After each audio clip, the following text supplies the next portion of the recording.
You're listening to the #1 podcast for nonprofit leaders, getting your nonprofit fully funded. This is the Fundraising Masterminds Podcast.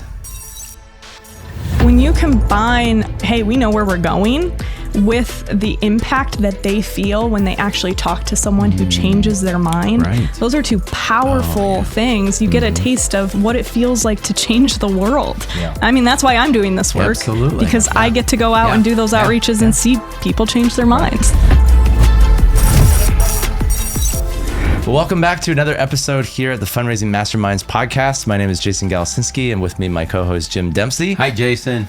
And Jim, we've got a special guest joining us today. We do. We had this guest on a few weeks ago. She's back. And she's back for another one. So our guest on today's show is a director from Protect Life Michigan, Yes. Christen Polo. Christen, it's good to have you on. Thanks for having me. And Christen has been involved in this organization for about 11 years and really from the very early days of college, going all the way up to now, you've been involved in this and helping it get to where it is.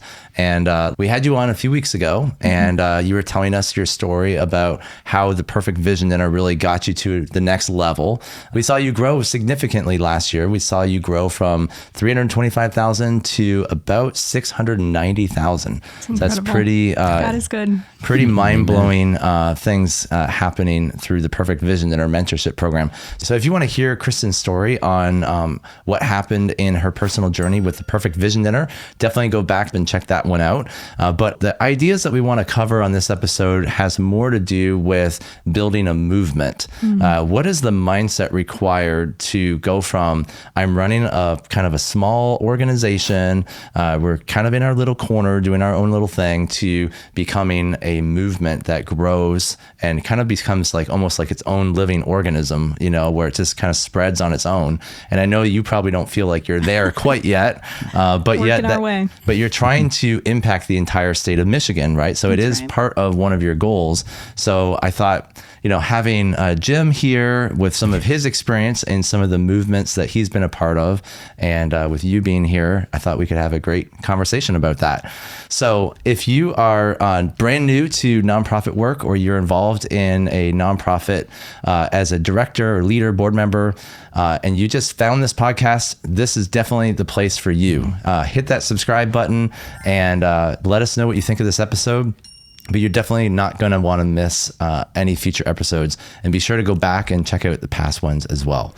Well, Jim, I'm excited to get into this conversation. So, Christen, tell us a little bit more about Protect Life Michigan, and tell us just what is your vision at large for your organization. Yeah, Protect Life Michigan's been around for about 20 years, but we've had an explosion of growth really in the last 3 years.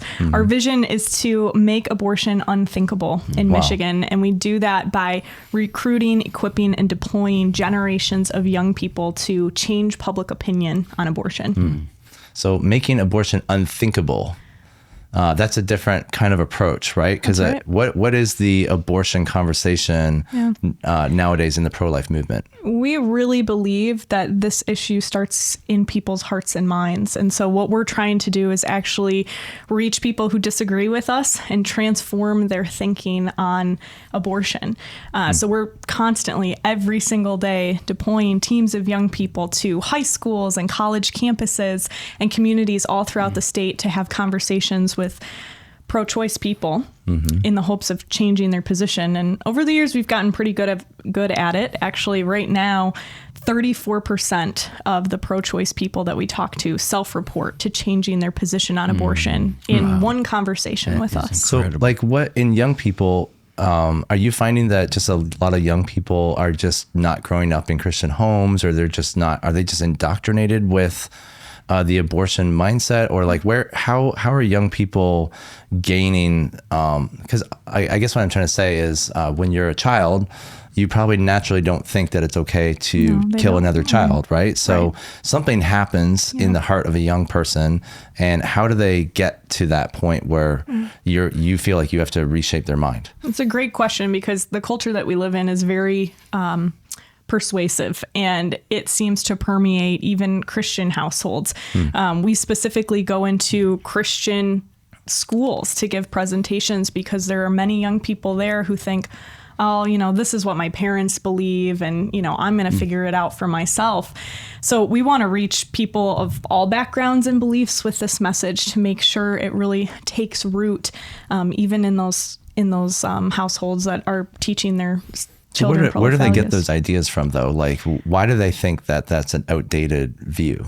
I think the culture on the internet is one of the strongest ways that a lot of young people end up off course. When we think about a college campus, for example, we're often the only place that these young people are hearing the pro-life message, because they're hearing something very different from their professors. Sometimes Planned Parenthood, the nation's largest abortion provider, is in their classrooms in high school and middle school as well. And so there's a lot of messaging coming at them from social media, from movies, pop culture, from academia. The idea that we can't make a moral decision for anyone else. That really cuts to the heart of the message that they're hearing. You're welcome to have your beliefs, Jason, but you can't put those beliefs on anyone else. And you certainly can't put that into law. But in fact, that's what we do every day on so many other issues. We legislate morality every day. And even though people say we can't and shouldn't, we are. So in our conversations and with the outreach we do, we're trying to create a paradigm shift where they see things differently than that. Give me an example of that paradigm shift. Well, we use something called the human rights argument. So we'll ask a student on campus, do you believe in human rights? And they say, yes, of course I do. So we'll ask them, who should have human rights? And everyone says, everyone should have human rights, or humans should have human rights. You get one of two answers. And through that conversation, essentially, we are leading them to a discussion about, if we know that abortion is taking the life of an innocent human being, how do you fit that into your worldview that says that violence is wrong and that human rights are for all human beings? And it creates this light bulb moment because they're suddenly thinking about this issue from a very different perspective. And it's very eye-opening for them. Yeah. Do you also impact legislation, or are you about changing hearts and minds? Yeah. We are not impacting legislation. It's something that we would love to be able to do, but unfortunately a few years ago, Michigan passed a constitutional amendment that was one of the most radical in the country, allowing abortion through all 9 months of pregnancy, pretty much repealed dozens of pro-life laws in our state. And so that's now in our Constitution.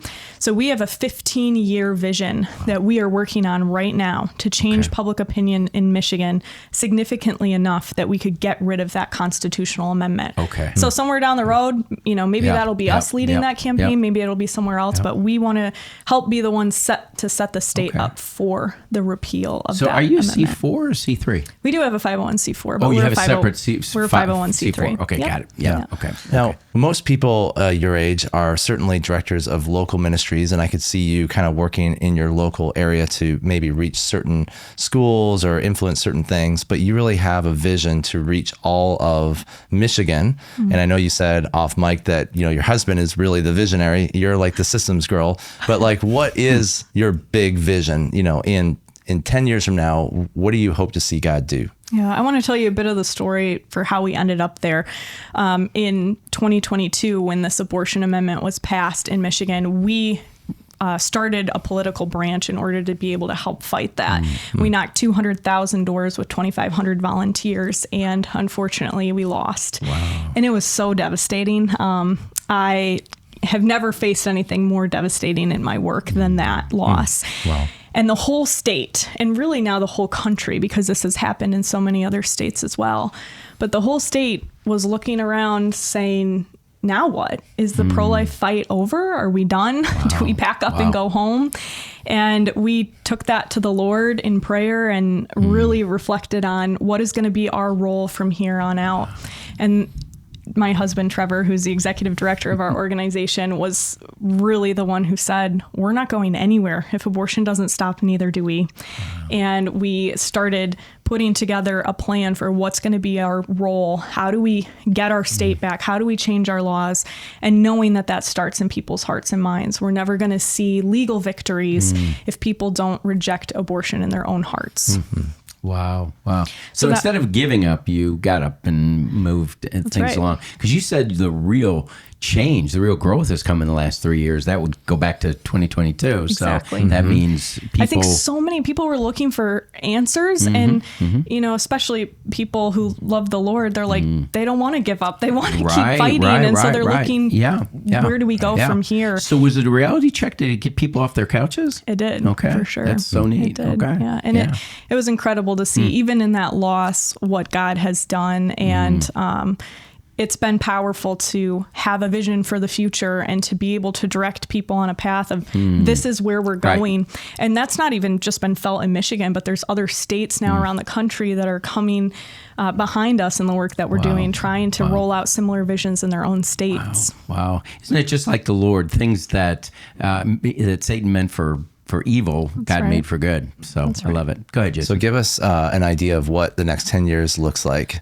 If, trusting God for big things, where do you want to see yourself in the next 10 years? It's going to be a lot of hard work, but we are building a movement in every sense, from the number of young people that we train up and deploy every single day to go have these conversations, to the base of supporters that we build up as well, who are playing their role in helping fund this outreach that's happening.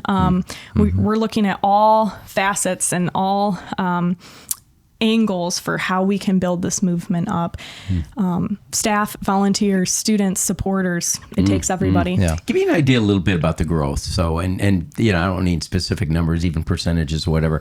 2022, you decide we're going to really ratchet this up and start to rally students. Give me an idea what you started in 2022, how that, I went to 23, 24. Do you know any numbers on how that movement is Well, we had grown? never utilized a volunteer before, and then we ended up with 2,500 of them knocking doors in a matter of 2 months. Yes. That was incredible. Wow. We had a team of maybe 10 staff members, part-time and full-time. Now we have over 50 people on our team that are working. We have 26 full-time interns. So things have been really growing in that regard. And then we started with just 6 college campuses that we're working on, and now we're on more than 20. Wow. How many students involved? Thousands. Okay. So you went from 0 students to thousands of students in 3 years. Yeah, well, we had a number of students the first, 15 years of ministry, but essentially there wasn't really a fire in anyone's belly, because we weren't aligned behind an inspiring vision. Right. And so when you combine, hey, we know where we're going, with the impact that they feel when they actually talk to someone who changes their mind. Right. Those are 2 powerful things. You get a taste of what it feels like to change the world. Yeah. I mean, that's why I'm doing this work. Absolutely. Because I get to go out and do those outreaches and see people change their minds. Right. Gen Z, perfect generation. They want to see change. They want to be change makers. I want to be a part of it. Yeah. Now, you really zoned in on the college campus as your primary battleground, right? What caused you to kind of zone in on that? Yeah, that was our flagship when we started 20 years ago. It started with our college program, and we have stuck to that over the years. We've found through studies we've done internally that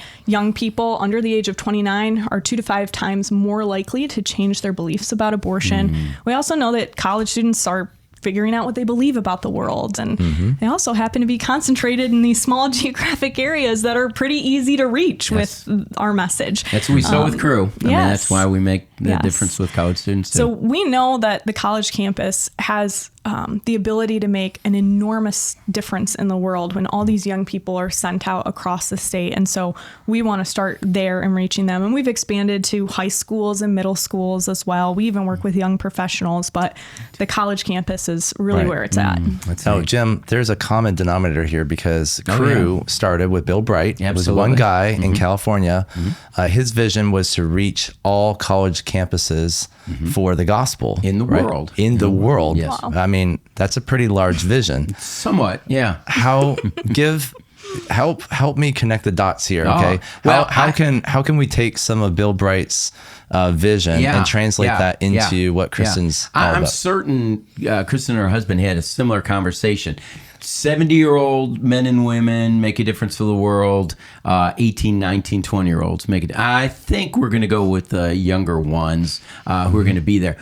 Bill Bright saw that college students were the leaders of the future. They were going to, the future is not with 70-year-olds, people that look like Jim Dempsey. They are young leaders, and they're going to make a decision. They're going to be our future legislators. They're going to be our future pastors, our future business executives, future content creators on social media. For us specifically, this issue is disproportionately impacting college students. Something like 46% of abortions are performed on college-age women. So we know that these are decisions that they're facing and their friends are facing every day, and we want to break through the noise that they're hearing in the culture with the truth. And ours was similar in a way, because we found that about 70 to 80% of individuals make decisions for Christ before the age of 18. Wow. And so, in a way, similar that, yes, it's nice that we reach a 70-year-old with the gospel and they make a decision for Christ, but we're going to have a greater impact on the younger ages. Yeah. Now, Bill Bright started with one college campus. Right? It was UCLA. UCLA. If Bill Bright was at this table right now and he could share some insight on like the logistics of how do you start a movement, how do you breach into areas that you don't know people, but you know that there's people there that resonate with your message. What would he say his principles are? First thing he would do is grab Christen's hand and get on his knees, and we both together would be praying for this. That was Bill Bright's number one. He'd be on her knees first of all, because he knew that he couldn't do it without the Lord. There's just no way. Yeah. And so that would be, he would spend hours on his knees praying for that as the first thing. But finding those individuals that God had, has brought this issue to their heart, and finding those individuals who are catalysts. So, you always, the old, what's the old song? Takes just a spark to get a fire burning. You've got to find those little sparks. Those sparks are in there. And we have to a movement doesn't always just start with one person and it's great. Now it's from 1 to 25 and 25 to 50 and 100. It could be that one person, and then 3 months later, we're replacing that person. Yeah. And there's a lot of starts and stops. And in college, of course, the one big thing with college is that people graduate. The turnover rate is high. It's exactly right. And that's if they graduate. Yeah. A lot just drop out. And you're counting on someone. I found someone, and then the next semester they're gone, and they never come back, and you never hear from them again, and you got to start the whole process over again. So it's not easy, and I give you a lot of credit. Thank you. Because you're on I've the seen ground. a lot of that in the last 10 plus years, and you learn. You learn. Exactly. To roll with it. One of the things we any organization has their acrostics, their acronyms, and their funny stories about each other and the inside jokes. And one of our speakers, and we just had a crew conference this last summer in July, and all 5,000, 4,000 staff in the United States all got together. Wow. Well, those of us in the campus ministry who understand these principles, one of the speakers was kind of little inside stories and everything, but he said the one distinctive, the uniqueness of crew, we start things. And that is what it's about. You have to be self-starters. You have to be able to start. And sometimes, and that was the other half of the coin, is that sometimes we don't always finish. In that sometimes you just have to keep starting over and over and over again until it finally catches on, and then you can move from there. So there's a lot of disappointments, but then when you do strike some successes, that's the fun part. And there's blueprints even to that. Like we've learned the way that you spark something in a young person. What is it that makes them want to go deeper and get more involved? And so as we've gotten better at doing that, we've seen the movement continue to grow. We've got the same kinds of things. Training up those young leaders. Okay, so now let's pivot to like the Vision Dinner. I know you joined the Vision Dinner program about a year ago. You did your first Perfect Vision Dinner in the spring of 2025. You did really well. You ended up going with 2 towns. You did one in Lansing and one in Grand Rapids. Yep. They went really well. I'm sure your husband is thinking, okay, how can we do 3 dinners? How can we do 4 dinners? How can we do 5 dinners? But can you see, like, just settle down there. Like, calm down. Calm down, big guy. No, but I did want to talk about how, because the thing with the vision dinner is they don't always have to be 600 people. You can have a vision dinner with 50 people. You could have a vision dinner with 100 people. It doesn't have to be a lot, right? So the idea is that if you've got a little spark, can you take a relationship in, a different town, maybe Detroit or something. You've never been there before. Or Kalamazoo, whatever. right? Yeah. And can you take a little spark of a couple or 2 couples, and can you ask them, hey, let's do a small name storming party with these 2 couples and see if we can name storm 5 tables or 10 tables, and just do a little, gathering, and pitch the vision and start that spark growing. Is that something that you can use as strategy to kind of build out the movement? Absolutely.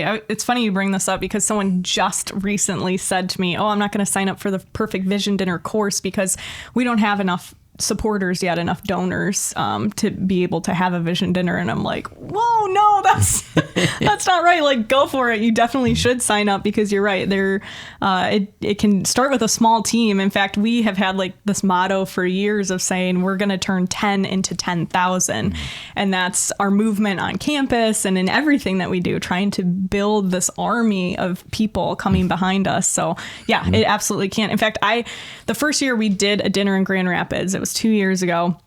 I was calling our supporters there saying, like, will you host a table? Actually, will you host 2 tables? And what about 3? Because I don't have a lot of friends over in Grand Rapids, and I'm going to need your help. Right. And thankfully they did, and we started to build that base there because of it. Right, exactly. Well, you've got, to a degree, and this is a little bit different perspective, Jason, I'm actually seeing the merging of 2 movements, because you've got students over here and you've got your partners, and that's a movement in itself that's building. Yes, we see it so missionally. Absolutely. And the fun part is that if you could figure out ways to merge those 2 movements together, in other words, maybe there's some partners that you could take onto the college campus with you, so they could actually live life with you and see what your ministry is like.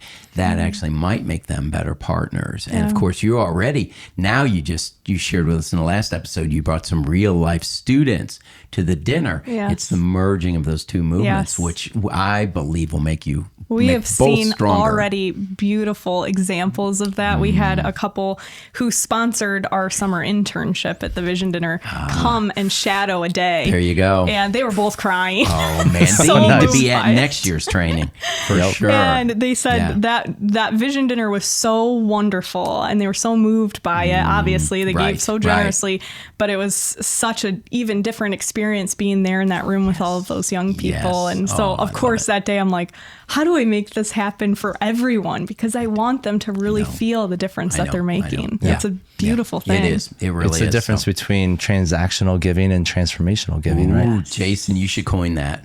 You really should. That's somebody else already has. That's a great way to be thinking. Exactly. Yeah. Well, it's transformational for the partner, right? Because they actually got to experience how their gift is making a difference, right? So you're taking them on a journey as well. We're not just, we're kind of robbing them from a major blessing from the Lord if we just take their money and say, thank you very much. You stay there. I'm going to go do my thing. We keep them out of the picture. They really miss out on a lot of blessing there. Yeah, one of the things that we talked about was that individuals really, in a way, need a reason to exist, a reason to go to work, a reason to get up every morning. Yeah. And I shared a story about an individual who came to a conference, a major donor conference that we did, and he had just sold his business, just decided he was going to retire. His wife and he were going to travel. And when they heard the impact the crew was making, he decided to forego his retirement. He wrote on a card, I'm going to give $1 million. And when I reach $1 million, then I'll retire. He took that card, put it up on his mirror, and every morning when he shaved, he looked at that and said, that's why I'm going to work. He committed that every dollar. He actually went back to work.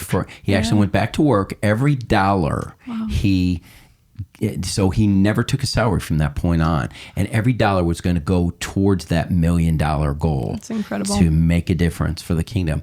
just this last April, I had the privilege of being there when his $1 million gift was fulfilled. Wow. You know what his next words were? I'm going for the second million now. Oh. And so he's staying on. Yeah. So and here he powerful. is.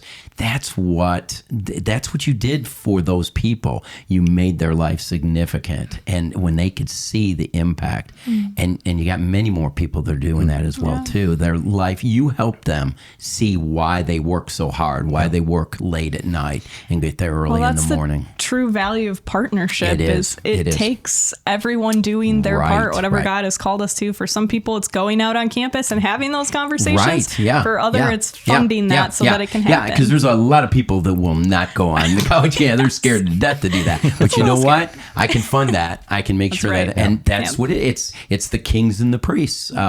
Example in Scripture, God gave the priests to be part. They were set aside, but He asked the kings to raise the money. They funded the efforts of the priests in Scripture, and that's what they're doing. So those people are working to help to fund your efforts. So it's neat. Yeah. Well, cool. So what, just trying to broaden this out to our listeners. So if we have someone who is listening, they're thinking, I think what I'm doing maybe could be a movement. How, what would be like a good litmus test to know, what am I, how do I know whether I should take my ministry on the road and expand to different cities? They could have a pregnancy center. I want to start a second or a third pregnancy center. Or maybe I'm running a camp. Or mobile. Right. I want to start a second camp. Right. Or I'm a CEF chapter and I want to move to open up another one. What are those? What are the signs that they need to be looking for? Yeah, I think first and foremost, we have to go to the Lord in prayer and ask for His vision. I think a lot of times we look at, okay, I've got, 40, 50 hours a week. What can I do in that time? Or I have this much money in the bank. What can I do with it? Instead of first starting with, God, what is your vision for this organization and for this ministry that you have put me in charge of? That is a scary prayer to pray because in our case, it's given us a vision that we feel like is so beyond our capabilities. But I have seen every step of the way He has provided for that vision in every aspect. It constantly strengthens my faith. So I think that is the first place to start. But I know specifically when it comes to the life issue, there is such a need for more in every aspect. And I've talked to Jason before about how I see ministries who are really struggling. They are not sure. Maybe it's a pregnancy center, another pro-life organization. Not sure, what are we supposed to be doing? How are we supposed to be going about this? We feel like we're stagnant or we're facing these challenges. And then at the same time, there are so many supporters out there who are so excited to be able to be a part of this life-saving work. And for us, the Vision Dinner was one way to bring those two things together. We need help. There are people out there who want to help, and it's fueling this momentum towards building this movement that we're trying to create in our state, both through supporting the students we're working with, but also allowing those supporters to engage in the blessings and the impact of using their finances well. Yeah. Right. Well, that's really great. And I think it's time to wrap it up as we're coming to a close. But we've talked a lot about the Perfect Vision Dinner and how you can use the Perfect Vision Dinner to take that little spark and grow it into more of a movement. And, we've seen countless peoples in our program who have, done lots of dinners around. I remember there was, you remember this Pioneer's Bible. Do you remember Pioneer? Pioneer Bible translators, right? Remember he joined our program and he was like, we do like 3 or 4 vision dinners in 3 or 4 different towns. We're going to test it on this one. And if it does really well, we're going to start doing them everywhere. Right. And of course he raised like 3 times more than he ever did. And he was like, we're definitely doing this everywhere. So if you're interested in learning more about this Perfect Vision Dinner mentorship program, I've got great news. Enrollment closes in 2 days. 2 days from now, we're shutting the doors. So the enrollment deadline is October 24th. So now is the time to jump in. I'm going to put a QR code on the screen. So scan that code or click the link in the description and book a call with one of our team members, fill out an application, and let's have a conversation and see if this would be a good fit. But we're going to have to move quickly. Yeah, there's limited space is limited. There's in all of our classes. You can text board members. It doesn't, 2 days is plenty of time. Send a text. Amen. Get the text out there. Amen. She speaks the truth. Just, Christen, real quick, was it worth taking the Perfect Vision Dinner or was it kind of not so worth it in every regard? If you're on the fence, jump in. This has made such an enormous difference for us, and I know that it will for you as well. I've learned so much. It's fueled our ministry in ways I couldn't even imagine before starting the course, and it was a valuable resource from the very first second I logged on and had access to the materials and then to these guys here today. Awesome. Well, thank you, Christen. It's been just a joy and a privilege to be able to have you on the show. And I know now you're in the winner's circle, so we get to work together for another 3 years. You're stuck with me. Yeah, it's going to be awesome. And I know God's got big things for you guys. We're hopefully Jim and I are going to get to see you expand and grow from 2 dinners to 3 dinners. I think we're going to be talking about that. It's a maybe. 3 hours. Oh, 5. Yeah, okay. We'll talk about that on our next coaching call. I'm calling your husband next. He's going to be with me. Yeah, please don't. Well, thank you everybody for joining us. I hope you enjoyed this podcast episode. Definitely subscribe for future episodes if you haven't already. And as always, we look forward to seeing you next time. Take care.